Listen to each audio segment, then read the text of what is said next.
home report from the Southwest Pacific, where American planes, powered by high octane, serviced by billions of small parts from the factories of America, are delivering packages of death to the Japs, bombing the daylight out of the rising sun.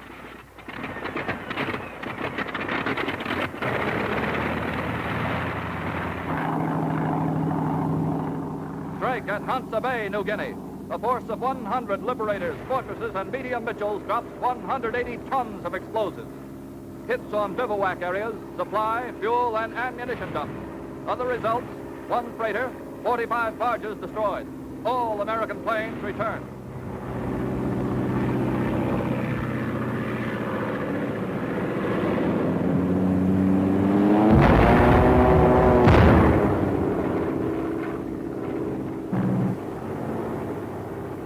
Raid on Wewak, New Guinea. A surprise attack at Jap Pearl Harbor. 120 Jap planes destroyed. 50 Jap planes damaged. 1,500 Jap airmen and ground crew killed. 3 American planes lost.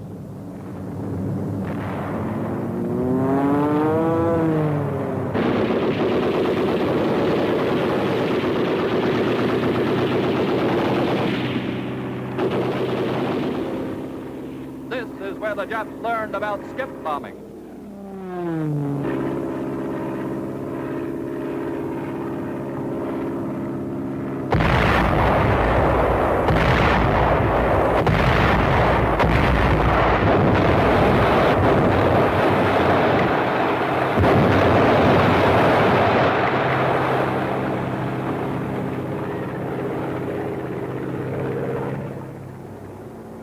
Raids on Rabaul, New Britain. 3 raids in early October produced these results. Destroyed or sunk 3 merchant vessels, 2 destroyers.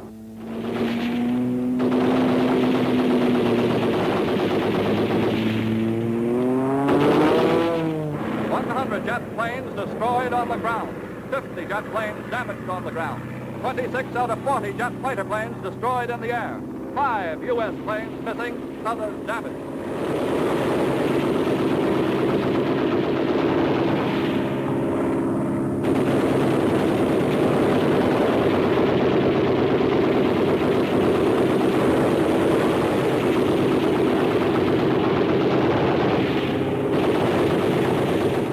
Here, the Jets learned about parafrags, fragmentation bombs dropped by parachutes, lest they explode too soon beneath the low-flying planes.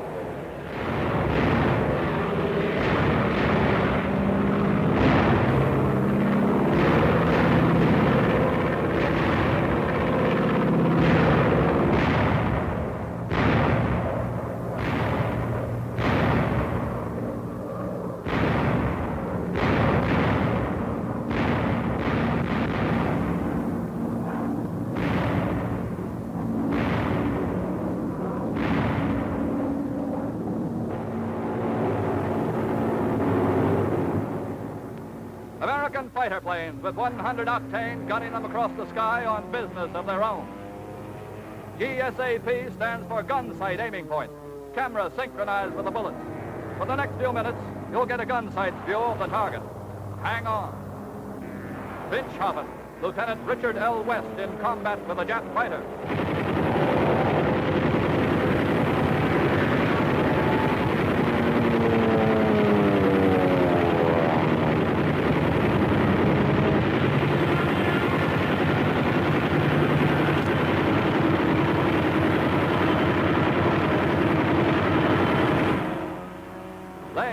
Captain Joseph T. McKeon destroys a Jap Pony fighter.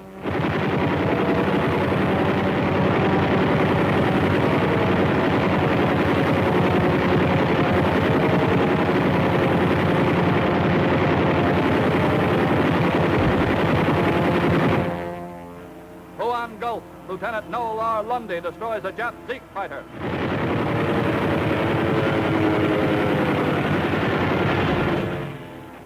Lay, Captain Walter G. Benz, Jr. destroys a Dyna reconnaissance plane.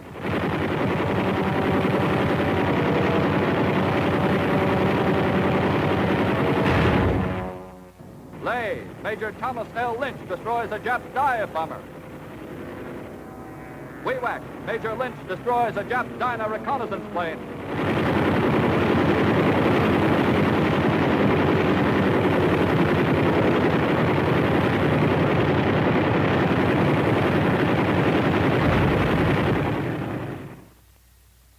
Ainsley. Yeah. Babcock. Yo. Bailey. Yeah.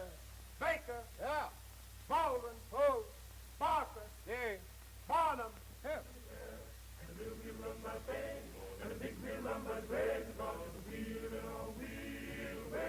Munda, in the Solomon, way out in the middle of the world. Munda of the airfield built by the Japanese, bombed and taken by the Americans, and rebuilt by the Americans.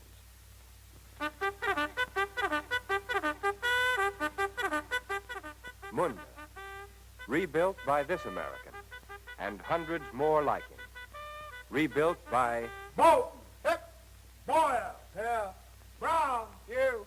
Hadman. Oh. Caldwell. Here. Campbell. Yeah. Consano. Here. Carpenter. Here. Cartwright. Here. Defoe. Here. Dope. Here. Dinah. Here. Darrow. Here. Davis. Here. Dewey. Yeah. Dillon. Yup. Drake. How? This man's name isn't really Drake, but it might be. Joe Drake, Drake of Munda. Home, Portland, Oregon. Education, high school. Family, mother, father, 3 brothers, 2 sisters, wife, 2-year-old son. Trade, worker. Drake of Munda isn't a rich man when it comes to money, but he's not a poor man when it comes to the things that really matter. The other men of Munda are not much different from Joe Drake.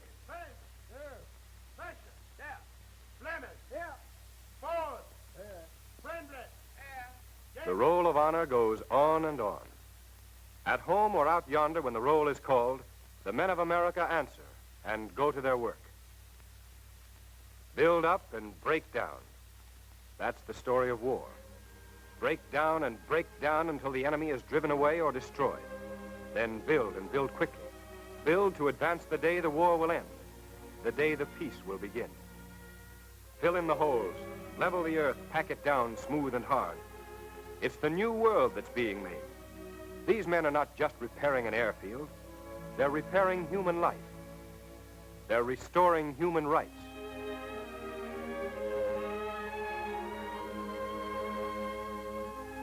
They are serious men. They are men of faith. They are proud men. They're angry men. They are the men of America. Nothing can stop them. Nothing has ever stopped them. Nothing ever will. The job is done in record-breaking time. The precious field is ready. Our planes can now take off by the hundreds, moving time a little closer to the great day of peace restored, family reunited, peaceful enterprise resumed. Home now, each man to his own remembered world. Stanford, letter from Memphis, Tennessee. Thompson, letter from Shawnee, Ohio. Underfield, letter from Brandywine, Maryland. Van Horn, letter from Hemlock, New York. These men are not going in to supper at a high-tone nightclub. This is supper way out in the middle of the world. This food is fuel for the great motor of freedom, the mighty machine of victory.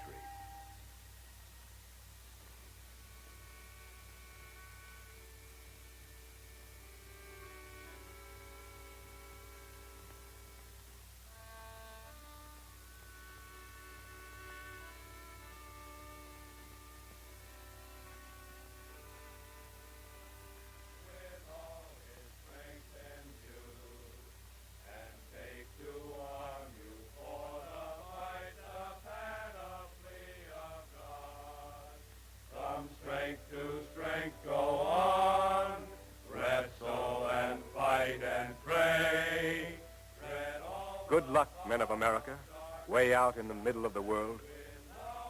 Godspeed, men of Munda.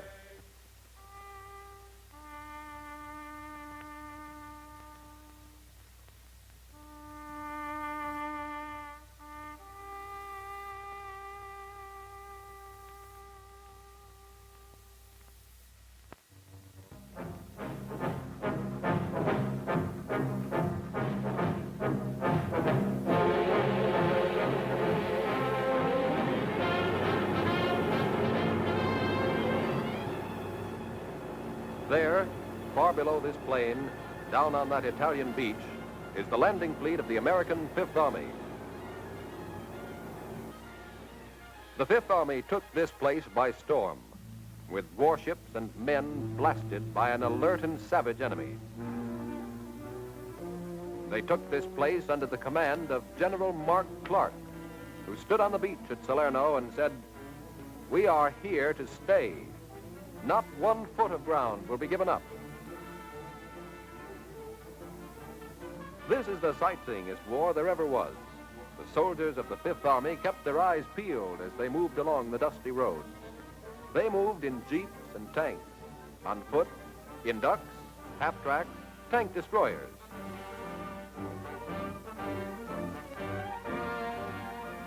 They saw Englishmen fighting beside them, English equipment on the roads alongside their own.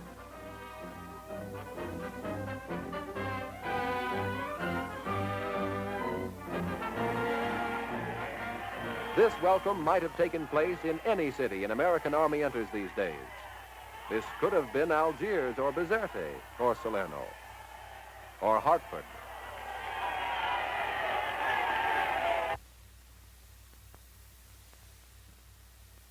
This could not have been Hartford.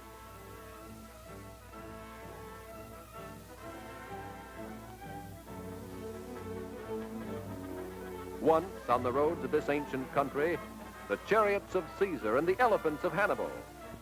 Now, American tanks, trucks, guns, gasoline, ammunition, spare parts, medical supplies, materiel of every description, moving up to supply the advancing Fifth Army. The soldiers poured into Naples to witness other scenes. A city once famed for its beauty, now smashed and sacked by the Germans.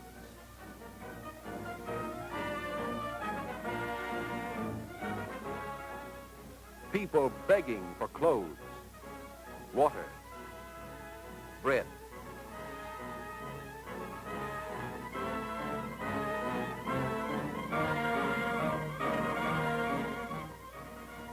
The objective was to take Rome, not in a week or a month, not on any given date, but take Rome with the smallest loss of life. The philosophy of this Italian campaign was revealed by its tactics. Expend American materiel instead of American men to beat back the Nazis. Use and use again, wherever possible, the products of the sweat of American workers instead of the blood of American doughboys.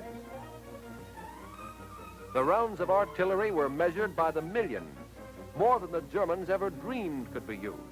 Where there was a chance that an extra artillery shell might kill a German or save an American, that round was fired.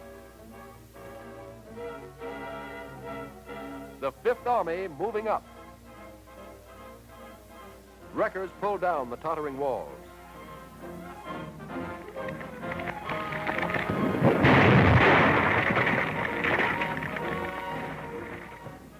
Yankee-built bulldozers cleared the streets and roads so that the mass of supplies could come through. Mine detectors cleared the fields so that the tools could get to the front, so that weary men could make their way to the two great luxuries of the foot soldier, hot water and soap, a few moments of rest. These are the soldiers of the Fifth Army. These are the men for whom their fellow workers at home are toiling. And where there was a chance that an extra artillery shell might save an American, that round was fired.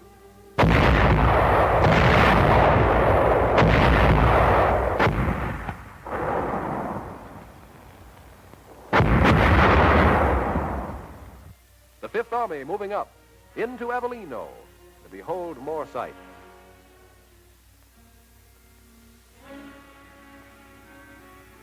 A deserted city, a lone child, a woman carrying on her head a casket for a member of her family. The Americans also had their burdens to carry.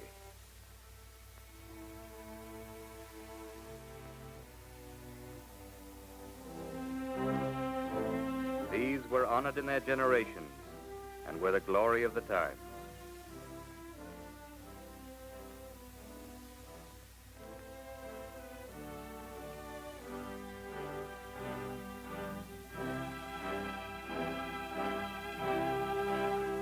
This is the city of Benevento, a nightmare city. Bombed, shelled, gutted, pillaged, a dead city, a city murdered by war. This could have been one of many Italian cities an American army enters these days, Alife or Dragoni or Benevento.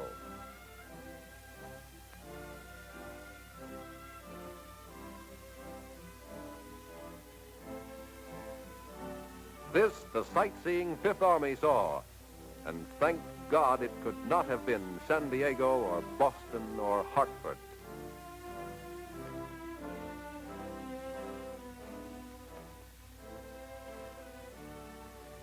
The Volturno River.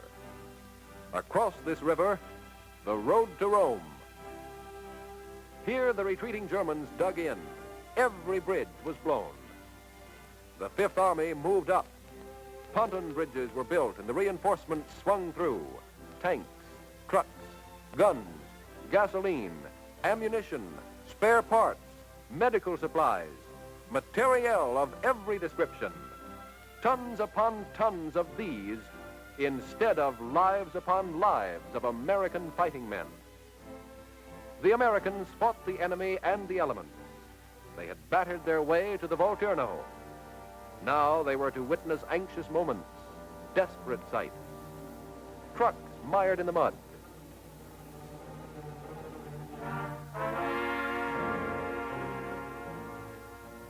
Pontoon bridges breaking up, swept away by the force of the river.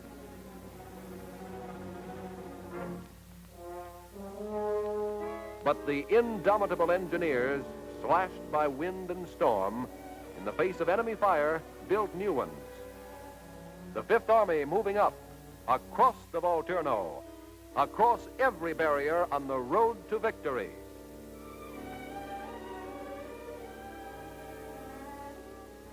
Our friends at home must not suppose from these victories that the road to Rome or the road to Berlin will be easily or quickly passed. We face a desperate enemy who fights like a cornered rat. Mountainous terrain lies ahead of us. We will beat him, but not without bitter struggles and heavy sacrifices.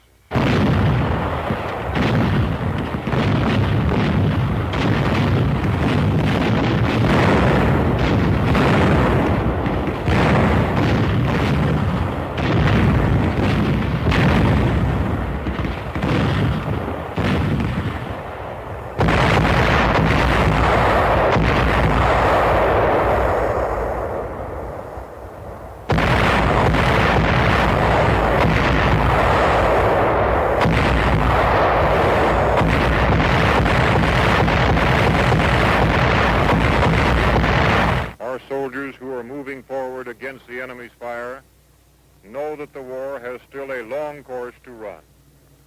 For this task, we are greatly heartened by the confident assurance we have that the American and British people stand behind us with the same united spirit that our troops feel on the battle line. An Army commander has many worries, but I have never been concerned over one thing: the steady flow of arms, munitions, and supplies from the industries and farms of Britain and America, and the constant encouragement from our homes which heartens us to push forward to the final victory which will be ours.